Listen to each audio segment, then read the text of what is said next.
Hello student, स्वागत है आपके अपने एकता एजुकेशन हब पर। आज हम पढ़ेंगे गोलीय दर्पण में चिन्ह परिपाटी। यानी कि गोलीय दर्पण हमने अपनी प्रीवियस क्लास में पढ़ लिए थे। गोलीय दर्पण दो बताए थे, कौन से? आपका उत्तल और आपका अवतल दर्पण। ठीक है, इनको पढ़ेंगे और इनमें हम देखेंगे कि गोलीय दर्पण में फोकस दूरी f के लिए ऋणात्मक होगा या धनात्मक होगा। दूसरा, वक्रता त्रिज्या के लिए r का मान ऋणात्मक लिया जाएगा या धनात्मक लिया जाएगा। दोनों गोलीय दर्पणों के लिए अलग अलग मान लिए जाएंगे। और फोकस दूरी v और u, ये सारे के सारे हमने पहले पढ़ लिए थे, लेकिन फिर अब भी इस क्लास में हम देखेंगे। सबसे पहले अपने को तीन चीज याद होनी चाहिए। तीन कौन कौन सी? कि उत्तल दर्पण क्या है, किस साइड उत्तल दर्पण के पॉलिश की जाती है, और अवतल दर्पण जब इसके उभरे हुए सिरे पर पॉलिश की जाती है तो ये कौन सा दर्पण बनेगा? आपका अवतल। ठीक, और जब इसके धसे हुए सिरे पर पॉलिश की जाती है ये आपका बनेगा उत्तल दर्पण। ठीक, दूसरा आपको याद होना चाहिए कि दर्पण सूत्र क्या? दर्पण सूत्र। दर्पण सूत्र क्या है? दर्पण सूत्र, और दर्पण सूत्र देखा था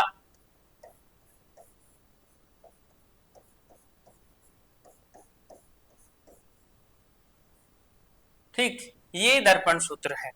ठीक, इस दर्पण सूत्र में F क्या है, U क्या है और V क्या है, वो हम दोबारा से देखेंगे। पहले हम प्रीवियस क्लास में देख चुके हैं। अगर आपने प्रीवियस क्लास नहीं देखी तो वो देखो।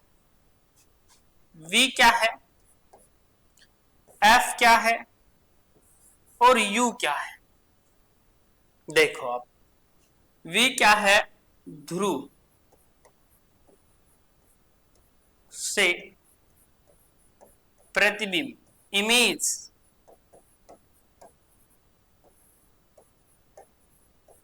तक की दूरी। ठीक, F क्या है? ध्रुव से फोकस बिंदु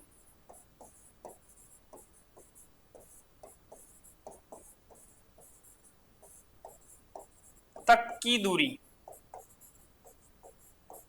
ठीक है, U क्या है? ध्रुव से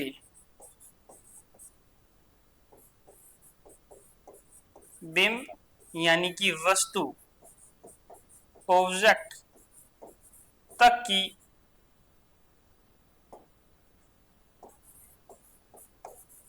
दूरी। ठीक है, ये तो V का मतलब क्या है? ध्रुव से प्रतिबिंब तक की दूरी।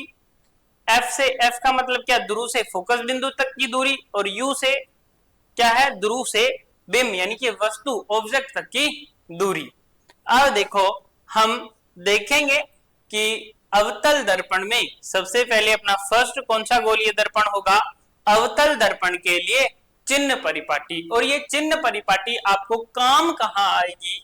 ये चिन्ह परिपाटी आपको न्यूमेरिकल क्वेश्चन यानी कि जब आप आंकिक प्रश्न करोगे उस समय आपको ये चिन्ह परिपाटी काम आएगी। अवतल दर्पण में हम छह स्थितियों को देखा था कि जब वस्तु दर्पण के सामने रखी है और वक्रता केंद्र से दूर रखी है तो प्रतिबिंब कहां पर बनेगा। जब वस्तु अनंत पर रखी है तो प्रतिबिंब कहां पर बनेगा। जब वस्तु वक्रता केंद्र और फोकस बिंदु के मध्य रखी है तो प्रतिबिंब कहां बनेगा। जब वस्तु फोकस बिंदु पर रखी है तब प्रतिबिंब कहां बनेगा। और जब वस्तु फोकस बिंदु और ध्रुव के मध्य रखी है तब प्रतिबिंब कहां पर बनेगा। इन स्थितियों का हम इनका क्या कर चुके हैं? इनको पढ़ चुके हैं और देख चुके हैं प्रतिबिंब कहां पर कैसा बनेगा। ठीक, अवतल दर्पण से अधिकांश 5 स्थितियों में जो प्रतिबिंब है वो कैसा बनता है, वास्तविक बनता है और उल्टा बनता है। लेकिन एक स्थिति में प्रतिबिंब कैसा बनता है, आभासी बनता है और सीधा बनता है। कौन सी, कि जब वस्तु फोकस बिंदु और ध्रुव के मध्य रखी है तो प्रतिबिंब सीधा बनेगा, आभासी बनेगा, वस्तु से बड़ा बनेगा। ठीक है, सबसे पहले हम लेते हैं अवतल दर्पण के लिए चिन्ह परिपाटी। तो लिखो आप क्या, अवतल दर्पण के लिए चिन्ह परिपाटी। अवतल दर्पण,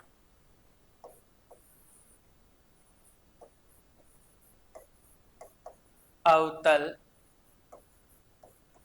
दर्पण, अवतल दर्पण के लिए फर्स्ट लिखो वक्रता त्रिज्या, और वक्रता त्रिज्या को किससे प्रदर्शित करते हैं, आर से। व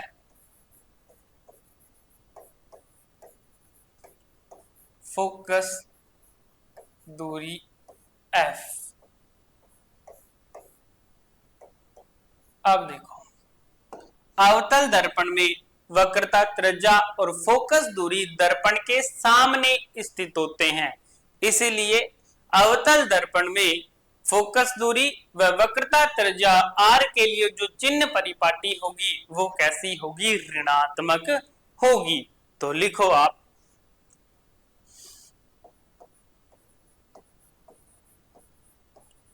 अवतल दर्पण में वक्रता त्रिज्या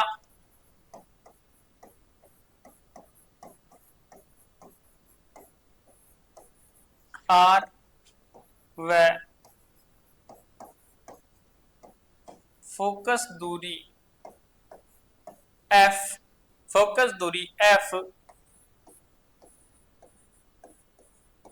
दर्पण के सामने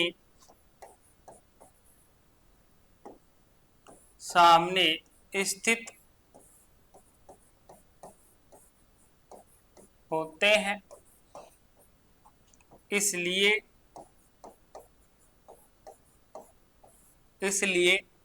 वक्रता त्रिज्या व फोकस दूरी, इसलिए वक्रता त्रिज्या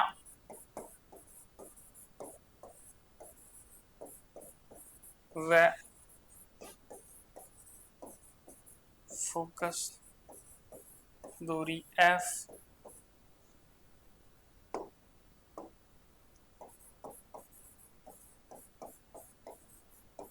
ऋणात्मक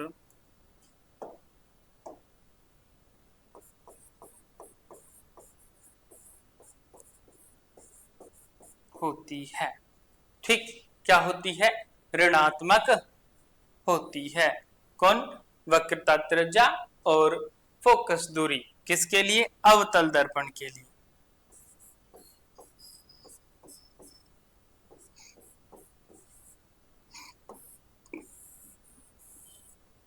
अब देखते हैं नेक्स्ट, अवतल दर्पण के लिए बिंब यानी कि U की दूरी, अवतल दर्पण के लिए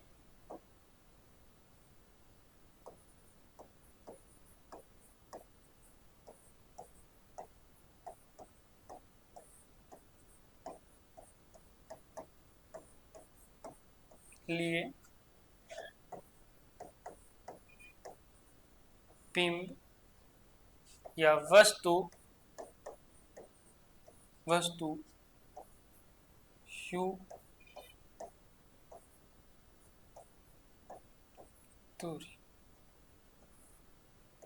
अब देखो, अवतल दर्पण में वस्तु दर्पण के सामने रखी होती है। क्या, अवतल दर्पण में वस्तु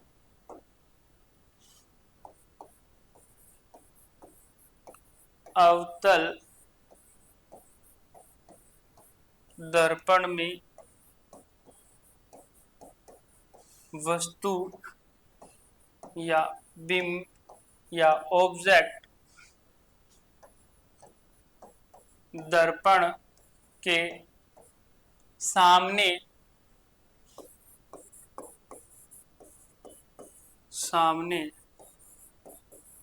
रखी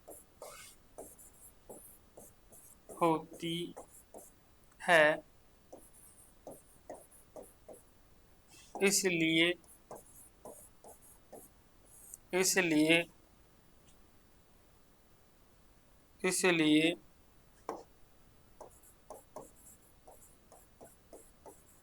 ऋणात्मक होगा। जैसे ये लिखो, U के लिए, अवतल दर्पण के लिए जो U होगा वो क्या होगा, ऋणात्मक होगा। ठीक है, U क्या होगा, ऋणात्मक होगा, क्योंकि जो वस्तु है, जो ऑब्जेक्ट है, वो दर्पण के सामने, वो मिरर के सामने रखा जाता है। ठीक है, आगे चलते हैं। फिर अवतल दर्पण के लिए प्रतिबिंब V की दूरी। ठीक है, आगे लिखो, अवतल दर्पण में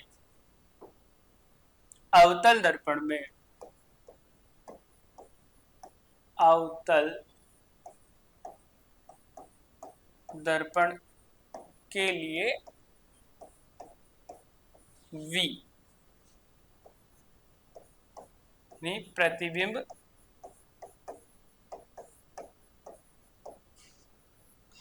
की दूरी। देखो, अब अवतल दर्पण के लिए प्रतिबिंब की दूरी, अवतल दर्पण में प्रतिबिंब अधिकांशतः वास्तविक बनते हैं और एक स्थिति में उल्टा एक स्थिति में कैसा बनता है, आभासी बनता है। ठीक है, अधिकांशतः वास्तविक और उल्टे बनते हैं, और एकमात्र स्थिति में अवतल दर्पण में प्रतिबिंब कैसा बनता है, आभासी बनता है। तो लिखो,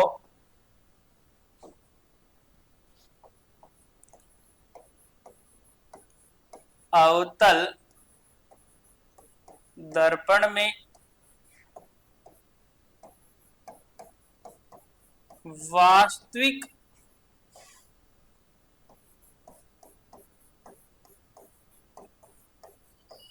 प्रतिबिंब के लिए V क्या होगा, V ऋणात्मक होगा। V के लिए V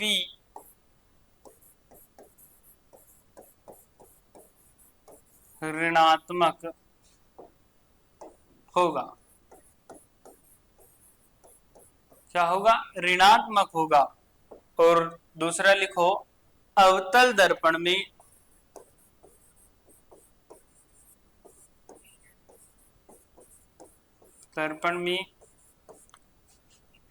आभासी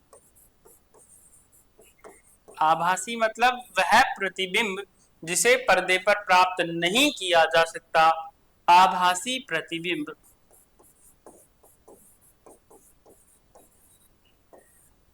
के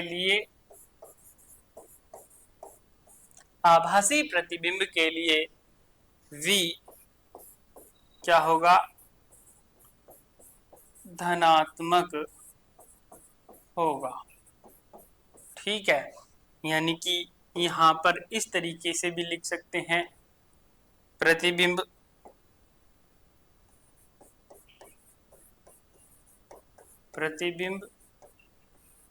वास्तविक तो V क्या होगा, ऋणात्मक। ठीक, और यहां पर लिखो, प्रतिबिंब आभासी तो V क्या होगा, धनात्मक। इसको हम इस तरीके से भी लिख सकते हैं। ठीक, अब देखो, प्रतिबिंब की ऊंचाई क्या है, प्रतिबिंब की ऊंचाई। और ऊंचाई को किससे प्रदर्शित करते हैं? h डैश से। ठीक है, लिखो अवतल दर्पण के लिए प्रतिबिंब की ऊंचाई।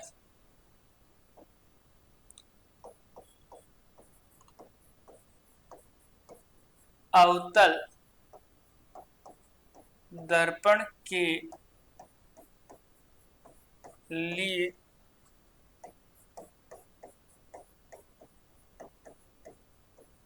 प्रतिबिंब की ऊंचाई।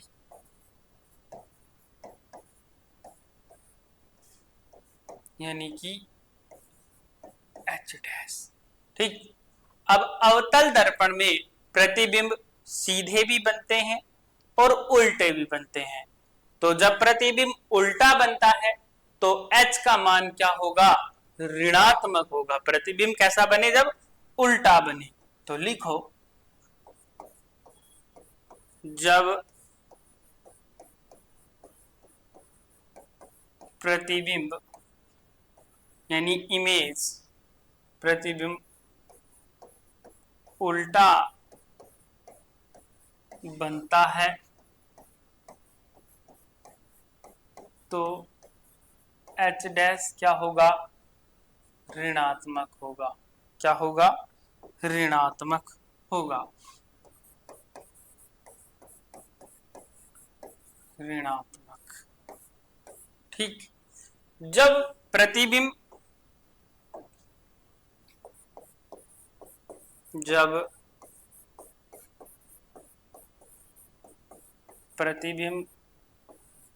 सीधा बने,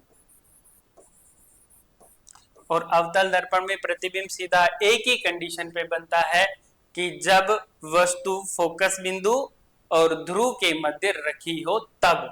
कि जब प्रतिबिंब सीधा बनता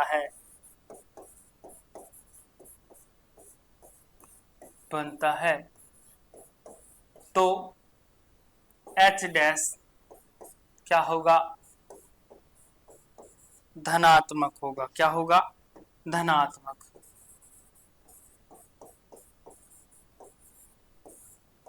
धनात्मक होगा। ठीक है, ये बात अपनी किससे संबंधित थी? आपके अवतल दर्पण से। ठीक है, आगे चलते हैं।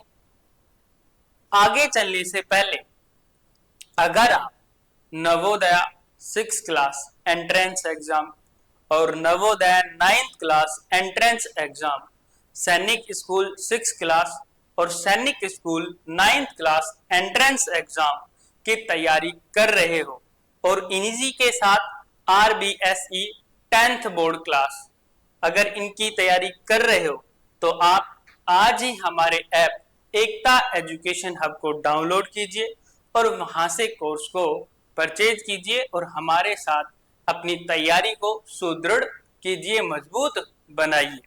ठीक है, अब आगे चलते हैं हम अपने कौन से? उत्तल दर्पण के लिए चिन्ह परिपाटी। उत्तल दर्पण में भी उसी क्रम में देखेंगे कि पहले उत्तल दर्पण के लिए वक्रता, त्रिज्या r व फोकस दूरी के लिए क्या होगा? चिन्ह परिपाटी। फिर उसके बाद प्रतिबिंब की दूरी v के लिए क्या होगी और वस्तु के लिए u के लिए चिन्ह परिपाटी क्या होगी, और फिर लास्ट बिंब की या फिर प्रतिबिंब की ऊंचाई, उसके लिए क्या चिन्ह परिपाटी होगी। तो बारी बारी से देखते हैं। अब देखो ये क्या है? वस्तु। बिंब मतलब कि वस्तु, और ये क्या है? ध्रुव यानी कि पोल। ठीक, यहां से बिंब से और ध्रुव तक की जो दूरी है वो क्या कहलाई? आपकी u कहलाई। ठीक, u। अब देखो कि अवतल उत्तल दर्पण में प्रतिबिंब कहां, वस्तु कहां पर रखी है? दर्पण के सामने। और ठीक उसी प्रकार अवतल दर्पण में भी वस्तु कहां पर रखी जाती है? दर्पण के सामने। तो वहां पर जो u का जो मान था वो क्या था? ऋणात्मक था। तो ठीक यहां पर भी u का मान क्या होगा? ऋणात्मक ही होगा। ठीक, आगे चलो। अब देखो आप कि उत्तल दर्पण के लिए, किसके लिए? उत्तल दर्पण के लिए फोकस दूरी व वक्रता त्रिज्या।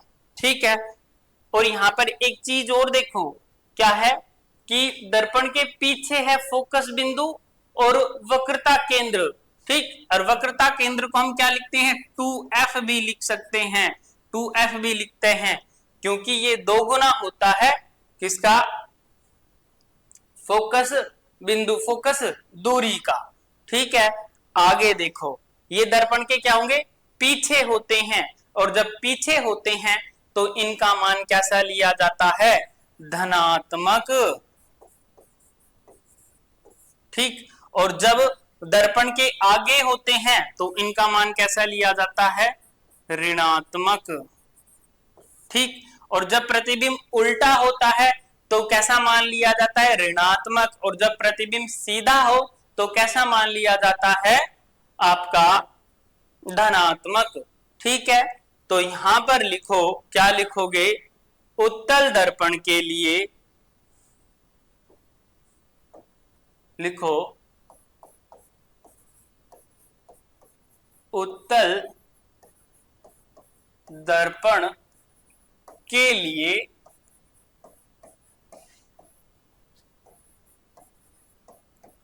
वक्रता त्रिज्या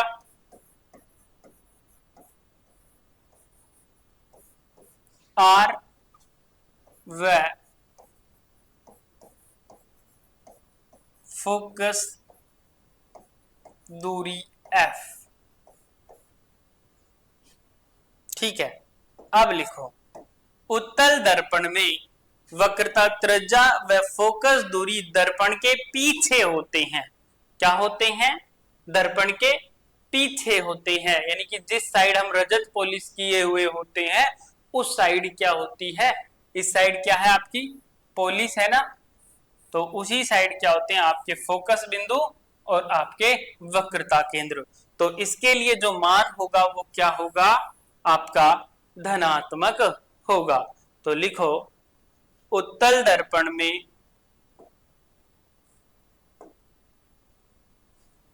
लिखो, उत्तल दर्पण में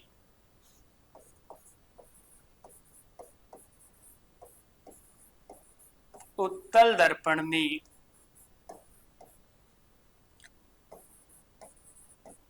वक्रता त्रिज्या R व फोकस दूरी F दर्पण के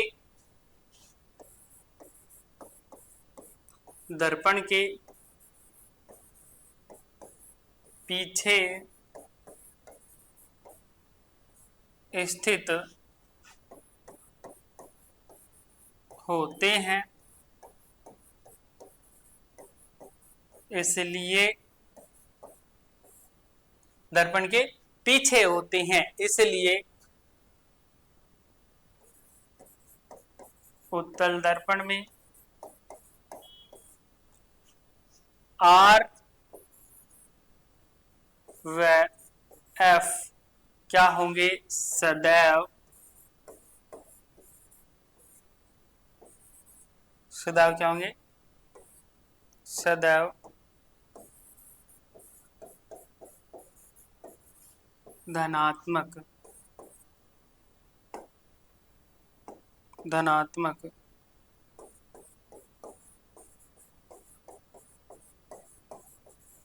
धनात्मक होते हैं। ठीक, कैसे होते हैं, धनात्मक होते हैं, कौन से, उत्तल दर्पण में। और R यहाँ पे क्या है, वक्रता त्रिज्या, F क्या है, फोकस दूरी। ठीक, क्या इनका मान क्या होगा, इनका मान क्या होगा, धनात्मक होगा, धनात्मक लेंगे।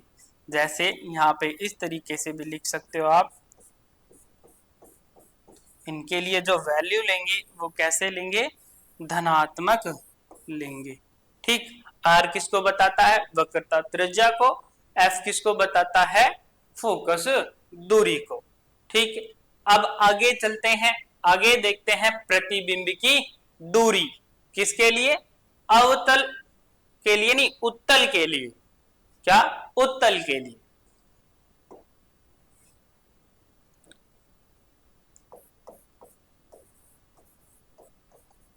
उत्तल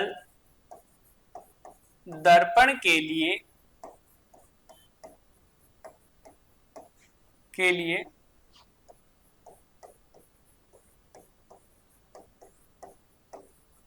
प्रतिबिंब की दूरी। अब प्रतिबिंब की दूरी को किससे डिनोट करते हैं? v से। क्या है? v से। और v क्या होती है? v होती है आपकी ध्रुव से और प्रतिबिंब तक की जो दूरी है वो आपकी क्या होगी? v होगी। तो लिखो, क्या लिखोगे? उत्तल दर्पण में प्रतिबिंब, उत्तल दर्पण में प्रतिबिंब, उत्तल दर्पण में प्रतिबिंब सदैव वास्तविक बनते हैं या आभासी? सदैव आभासी। और आभासी प्रतिबिंब क्या होते हैं? कि वे प्रतिबिंब, वे इमेज जिन्हें हम पर्दे पर प्राप्त नहीं कर सकते। उत्तल दर्पण में प्रतिबिंब सदैव आभासी बनते हैं, इसलिए उत्तल दर्पण में प्रतिबिंब कैसे बनते हैं? आभासी बनते हैं। इसलिए प्रतिबिंब की दूरी v कैसी होगी? v धनात्मक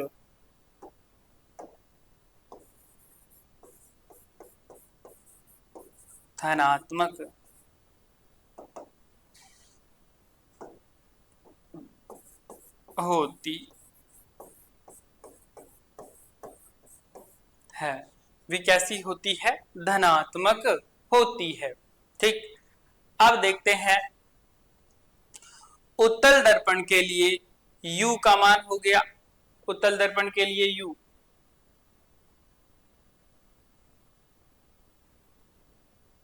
लिखो। अब आगे लिखो, उत्तल दर्पण के लिए u मतलब दर्पण से वस्तु तक की जो दूरी। तो लिखो, उत्तल दर्पण में बिंब की दूरी, उत्तल दर्पण में बिंब या वस्तु की दूरी, उत्तल दर्पण में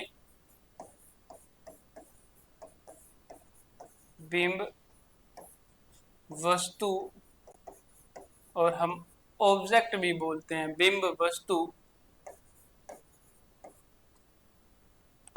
तो की दूरी। अब देखो, यानी कि u। अब देखो, उत्तल दर्पण में जो वस्तु होती है वो दर्पण के सामने रखी जाती है। लिखो कि उत्तल दर्पण में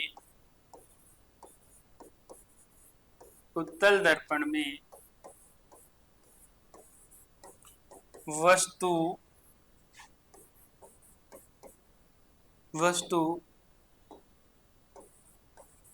दर्पण के सामने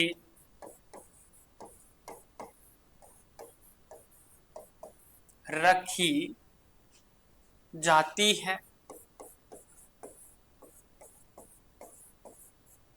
तो दर्पण के सामने रखी जाती है तो वस्तु की जो दूरी वो क्या होगी? आपकी ऋणात्मक होगी। तो वस्तु की दूरी u क्या होगी? ऋणात्मक।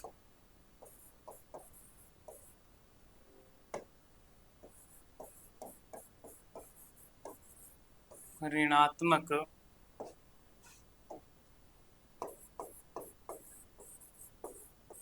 होती है। ठीक। उत्तल दर्पण के लिए क्या हो गया? v हो गया। उत्तल दर्पण के लिए क्या क्या हो गया? उत्तल दर्पण के लिए आर व फोकस दूरी का मान ऋणात्मक धनात्मक, ठीक। उत्तल दर्पण के लिए वी प्रतिबिंब तक की जो दूरी है वो क्या होगी? धनात्मक। उत्तल दर्पण के लिए वस्तु की दूरी u वो क्या हुई? ऋणात्मक, ठीक है, क्या हुई? ऋणात्मक। अब देखते हैं नेक्स्ट कि उत्तल दर्पण में प्रतिबिंब की ऊंचाई h डैश वो क्या होगी? वो भी क्या होगी? धनात्मक ही होगी, क्योंकि उत्तल दर्पण में प्रतिबिंब सदैव कैसे बनते हैं? सीधे बनते हैं। तो लिखो आप कि उत्तल दर्पण में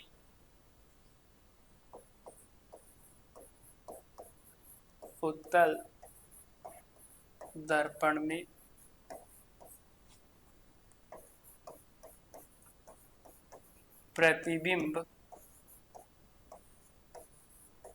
की ऊंचाई, उत्तल दर्पण में प्रतिबिंब की ऊंचाई मतलब कि h डैश।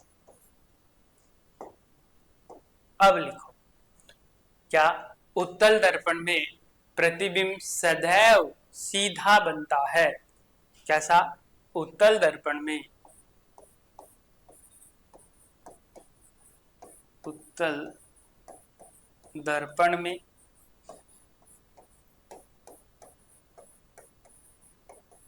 प्रतिबिंब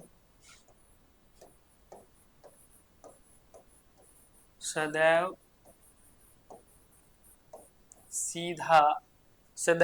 सीधा बनता है, इसलिए h डैश यानी कि प्रतिबिंब की ऊंचाई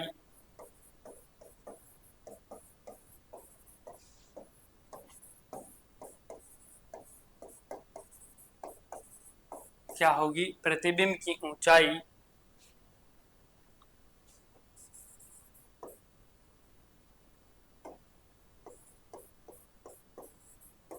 धनात्मक होती है। इस तरीके से भी लिख सकते हो, h डैश इक्वल टू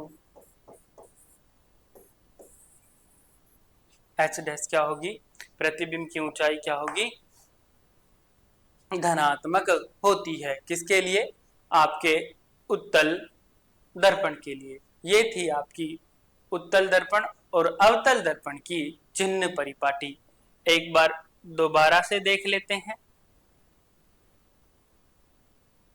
देखो, एक तरफ लेते हैं उत्तल दर्पण या अवतल दर्पण,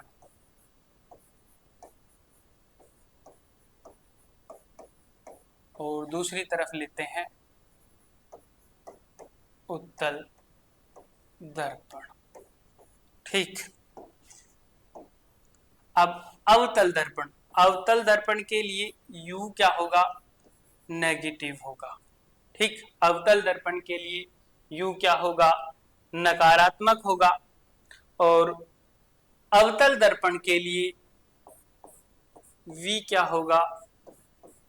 नकारात्मक होगा, ठीक। अवतल दर्पण के लिए V क्या होगा? नकारात्मक होगा। कब? जब वास्तविक प्रतिबिंब हो, वास्तविक प्रतिबिंब हो। जब क्या होगा? नकारात्मक होता है। और जब पॉजिटिव कब होगा? जब आभासी प्रतिबिंब हो, आभासी प्रतिबिंब, ठीक। क्या? आभासी प्रतिबिंब हो। F क्या होगा? नकारात्मक होगा। R क्या होगा? नकारात्मक होगा। और H डैश क्या होगा? नकारात्मक होगा, ऋणात्मक होगा, ठीक। ये जो चिन्ह परिपाटी है किसके लिए है? ये आपके अवतल दर्पण के लिए है, ठीक, आगे चलते हैं उत्तल दर्पण के लिए। उत्तल दर्पण के लिए R और F क्या होगा, धनात्मक होगी। ठीक, धनात्मक होगी। U क्या होगा, ऋणात्मक होगा। एकमात्र U ही क्या है, उत्तल दर्पण में ऋणात्मक है, बाकी V क्या होगा, धनात्मक होगा। ठीक, और क्या बचा, H डैश, यानी कि प्रतिबिंब की ऊंचाई वो भी क्या होगी, धनात्मक ही होगी। ठीक, और तो कुछ नहीं बचा, VHRF, हाँ हो गए। ये आपकी उत्तल दर्पण की और ये आपके अवतल दर्पण की। ठीक है, अब देखते हैं न्यूमेरिकल प्रश्न, वो देखेंगे हम अपनी अगली वीडियो में। अगर आपको ये चिन्ह परिपाटी समझ में आई हो तो हमारे इस चैनल को लाइक, शेयर और सब्सक्राइब जरूर कीजिएगा। मिलते हैं हम अपनी अगली वीडियो में। Thank you for watching Ekta education hub.